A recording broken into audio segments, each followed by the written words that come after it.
Olá, meus amigos, novamente estamos reunidos buscando a sintonia entre todos nós para mantermos um pensamento mais elevado, concentrado na nossa reunião e no tema que nós vamos abordar hoje, dando continuidade ao estudo do Evangelho segundo o Espiritismo.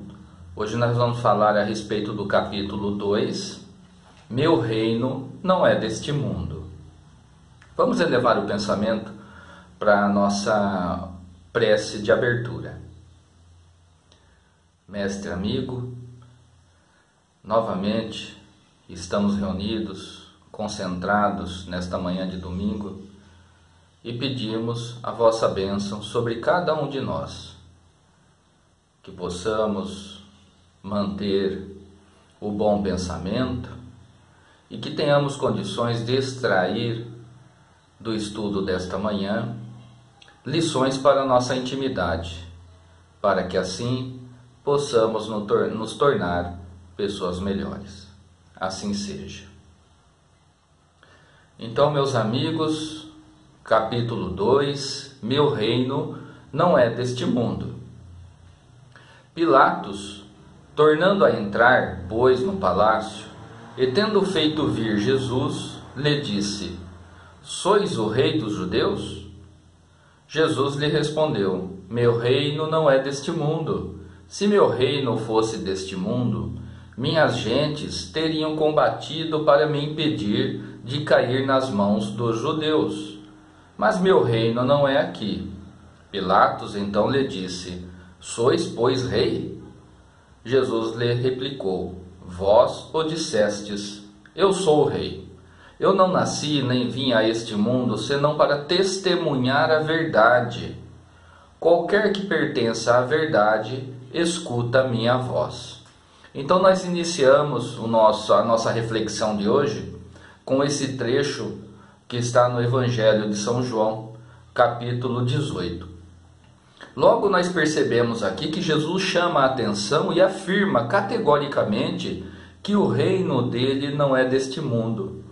Portanto, fica claro o que Jesus diz, que existe um outro reino, que existe um outro ambiente, onde nós, posteriormente, com a doutrina espírita, aprendemos que Jesus aqui, ele se referia ao plano espiritual. E ele afirmou ainda nessa passagem que nós acabamos de ler, que ele disse que veio aqui com um motivo. Tinha um motivo para a sua encarnação aqui entre nós. E ele disse: Eu não nasci nem vim a este mundo senão para testemunhar a verdade. Ou seja, ele deixa bem claro aqui que o seu objetivo era para nos ensinar e na condição de testemunha ocular do plano espiritual, ele falar para a gente o que nos espera. Ele estava nos tentando abrir os nossos olhos a respeito da vida futura, o que nós aprendemos e vemos nos estudos que nós fazemos dos livros da base doutrinária a respeito da vida espiritual. E tem outra passagem aqui, numa reflexão que Kardec faz, que é a seguinte: sem a vida futura, com efeito, a maior parte dos seus preceitos de moral não teria nenhuma razão de ser. Então nós entendemos que avalizando ou analisando todos os ensinamentos de Jesus, os seus exemplos, tudo o que ele nos falava era para que nós nos preparássemos para a vida futura. E depois vem a doutrina espírita e nos explica o que é a vida futura, a vida espiritual, o plano espiritual para onde nós vamos. Chegado ao término do fim da nossa vida material, do nosso corpo biológico, o espírito se desvencilha dos laços que o prende à matéria e retorna ao plano espiritual. Segundo as obras espirituais e os relatos que nós recebemos nas nossas reuniões mediúnicas efetivadas aqui em nossa casa mesmo, na Casa Espírita André Luiz, nós tomamos conhecimento que o espírito, ele continua vivo. Ele, após a morte do corpo, ele se desprende do corpo e é recebido por familiares, ele é recebido por pessoas queridas que o acolhem, vendo qual é a sua necessidade. Nós passamos por um período de confusão mental, chamado de perturbação, e depois nós vamos nos inteirando a respeito da vida espiritual, a nossa verdadeira vida, que é a vida espiritual. Então deixa claro a doutrina espírita que aqui, na existência material, na vida biológica, com o nosso corpo físico, é uma vida passageira, é uma experiência que nós passamos para que tenhamos condições de melhorar o nosso conhecimento, melhorar o nosso comportamento moral. E de acordo com o que nós aprendemos nos ensinamentos do Evangelho, aqui nós nos preparamos para a vida futura. Nós não estamos preparando para morrer. Não é esse o objetivo dos nossos estudos, não é esse o objetivo do conhecimento que Jesus nos trouxe, do conhecimento da doutrina espírita. Não é a preparação para a morte, nós não devemos encarar dessa maneira, nesse ponto de vista tenebroso, não é isso. Nós nos preparamos para a grande vida, a vida em abundância, que é a vida espiritual. Nós simplesmente continuamos a existir. Então, como nós falamos, todo esse ensinamento, todo esse aprendizado é para que a gente possa melhorar o nosso comportamento. É lógico que nós, tomando cuidado, a precaução de colocarmos em prática os ensinamentos de Jesus, cumprindo as leis de Deus e buscando errar menos, nós vamos colher os frutos aqui nessa existência. Não há dúvida disso. Mas os frutos maiores é para a nossa vida espiritual. É para a vida infinita. Essa vida em abundância. Nós aprendemos muito, e principalmente pelos relatos dos espíritos que constam lá no livro A Justiça Divina, que os espíritos lá no plano espiritual, no retorno à vida espiritual, nós estaremos em condições de relativa felicidade, de equilíbrio psicológico, de paz de espírito, dependendo do que nós fizemos aqui, na vida material que antecedeu. Então todo o ensinamento de Jesus é para essa preparação para a nossa vida futura, para a vida posterior a essa vida material. E aqueles que estão um pouquinho mais preocupados, ou um pouquinho mais com a visão além do que simplesmente para as questões materiais, mas buscando enxergar um pouquinho mais além nas questões espirituais, já começa a trabalhar aqui, trabalhando aqui com os nossos sentimentos, analisando aquilo que nós ainda precisamos melhorar em nossos comportamentos, as questões dos apegos, aquilo que nós damos importância excessiva ainda aqui. Isso vai fazer a diferença quando nós retornarmos à vida espiritual.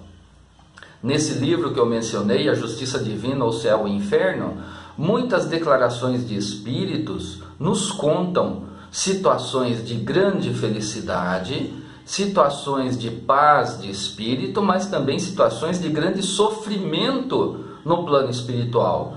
Tudo como reflexo, consequência do comportamento que a pessoa tinha enquanto estava aqui, nesta vida material, nessa existência material.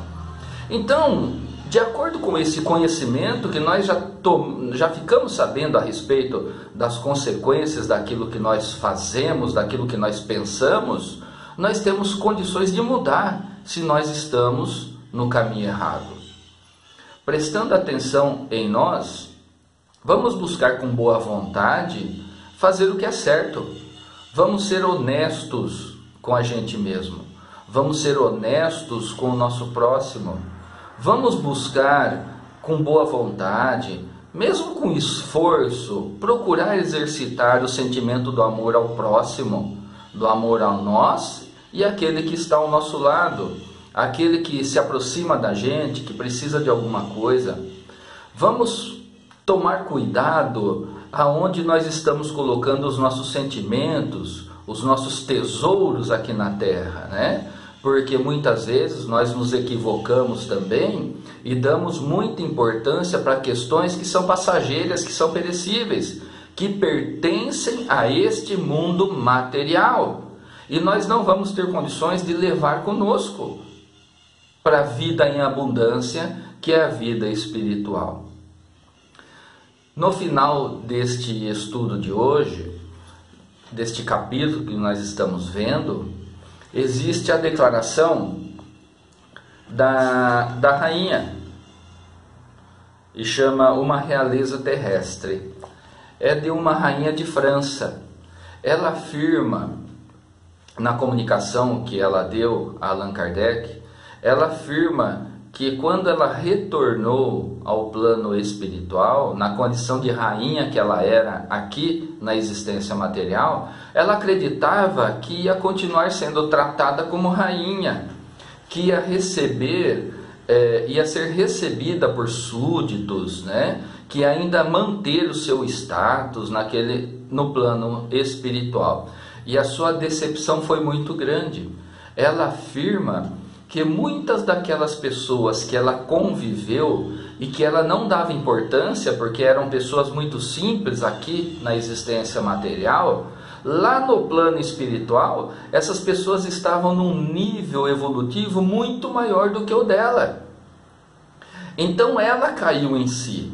Ela ainda tomou consciência que o seu status de rainha, enquanto aqui na existência material, não tinha importância alguma no plano espiritual. E essa é uma grande lição para nós. Isso é o orgulho que nós carregamos ainda. Então, lá no plano espiritual, não vai ser perguntado para nós quem nós fomos, mas vai ser perguntado para nós o que nós fizemos para o nosso próximo. Quantas lágrimas enxugamos se nós nos esforçamos em ser pessoas melhores. Isso será perguntado, será questionado a nós.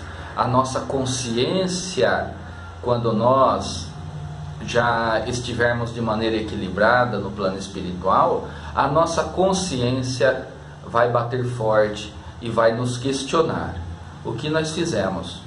Então, como nós ainda estamos aqui, nesta existência, e através dos estudos que nós tomamos conhecimento, através das obras de Kardec, da doutrina espírita, dos evangelhos de Jesus, nós ainda temos condições e temos oportunidade de avaliar o nosso comportamento e de voltarmos a trilhar o caminho correto. Ou seja, buscando, nos esforçando para cumprirmos as leis de Deus. Não é fácil, é lógico que não é fácil, mas isso não pode ser desculpa para que a gente permaneça no caminho equivocado.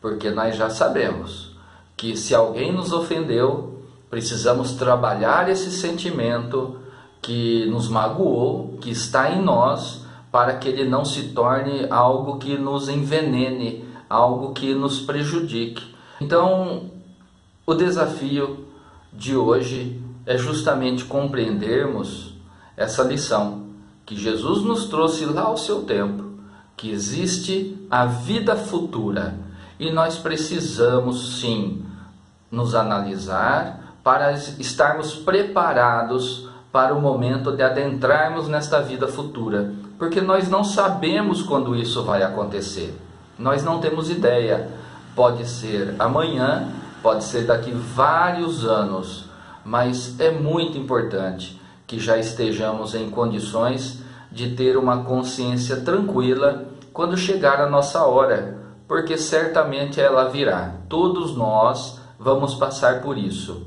E aqueles que buscaram com boa vontade a preparação estarão numa condição muito melhor quando despertarmos no plano espiritual. Esse é o nosso desafio no estudo que nós estamos fazendo nesta manhã. Agradeço muito a paciência, a boa vontade que os irmãos estão desempenhando em estar conosco acompanhando os estudos que nós continuamos a promover em nossa casa. E estamos na torcida para que possamos retornar o quanto antes para as nossas reuniões lá no nosso centro, lá no nosso salão, para estarmos juntos com toda a precaução necessária. Estamos torcendo para que isso aconteça o mais breve possível. Vamos ter um pouquinho de paciência também. Mestre amigo, nos envolva mais uma vez com o vosso amor, com a vossa luz. Nos abençoe e nos fortaleça. Que possamos, neste ano de 2021 que nós iniciamos, termos condições e força e esperança em nossos corações para suportarmos as dificuldades naturais dessa existência, tirarmos as lições para o nosso aprendizado e darmos continuidade às missões individuais que cada um de nós nos comprometemos antes do nosso retorno à vida material. Abençoe todos os nossos amigos e familiares que se encontram em necessidade. Assim seja.